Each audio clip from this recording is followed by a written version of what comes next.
আগামী জাতীয় নির্বাচনকে স্বচ্ছ, শান্তিপূর্ণ ও নিরাপদ রাখার লক্ষ্যে বডি অন ক্যামেরা ক্রয় করার নির্দেশ দিয়েছে প্রধান উপদেষ্টা ডক্টর মোহাম্মদ ইউনূস।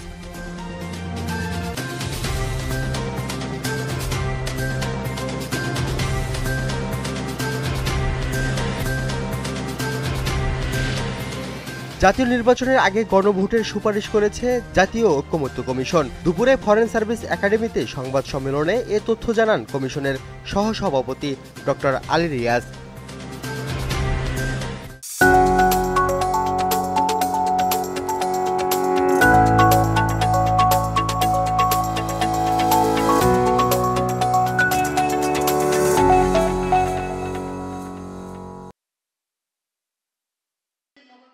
চট্টগ্রামে সম্মিলিত ব্যবসায়ী পরিষদের মত বিনিময় সভা অনুষ্ঠিত হয়েছে। দুপুরে নগরীর পাঁচলাশ এলাকায় একটি কমিউনিটি সেন্টারে এই সভা অনুষ্ঠিত হয়। এ সময় বক্তারা বলেন, চট্টগ্রাম দেশের অর্থনীতির প্রাণকেন্দ্র।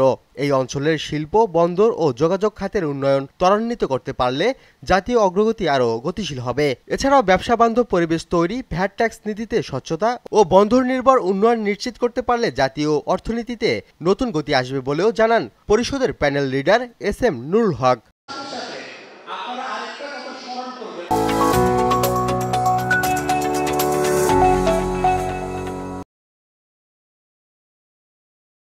চট্টগ্রাম সিটি কর্পোরেশনের বাণিজ্যিক হোল্ডিং ট্যাক্স সংগ্রহ ব্যবস্থাকে ডিজিটাল প্ল্যাটফর্মে রূপান্তর করার লক্ষ্যে বিট্রাক সলিউশন ও মাইলেজের মধ্যে একটি সমঝোতা চুক্তি স্বাক্ষরিত হয়।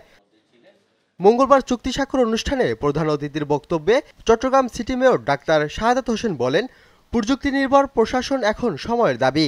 হোল্ডিং ট্যাক্স সংগ্রহ ব্যবস্থাকে সম্পূর্ণভাবে ডিজিটাল করা হলে ট্যাক্স পরিশোধ যেমন সহজ হবে, তেমনি রাজস্ব আয় বাড়ার সাথে সাথে দুর্নীতি ও হয়রানি কমে আসবে বলেও জানান তিনি।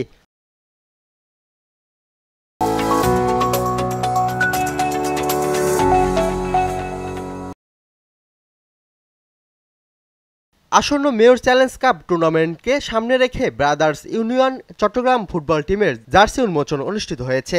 দুপুরে চট্টগ্রাম নগরীর জিইসি এলাকার একটি রেস্টুরেন্টে এই জার্সি উন্মোচন অনুষ্ঠিত হয়। এ সময় বক্তারা বলেন, ফুটবল শুধু একটি খেলা নয়, শৃঙ্খলা, একতা, শিষ্টাচার আর ক্রীড়া নিপুণের মিলবন্ধন।